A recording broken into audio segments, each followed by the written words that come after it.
have been killed. Power is out in major. This is Karachi. Pakistan's financial life sections and highways were transformed into waterways. Homes flooded, traffic grounded to a halt, schools shut, daily life. Where are modern drainage systems, early warning alerts, and climate-smart infrastructure? With global warming making downpours more intense, we can't afford to wait until the city drowns. اديني كنز بيبسي.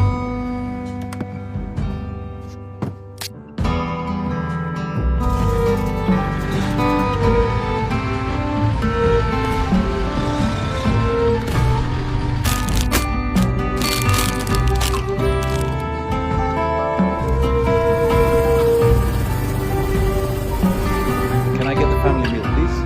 Certainly, that will be ready in a moment.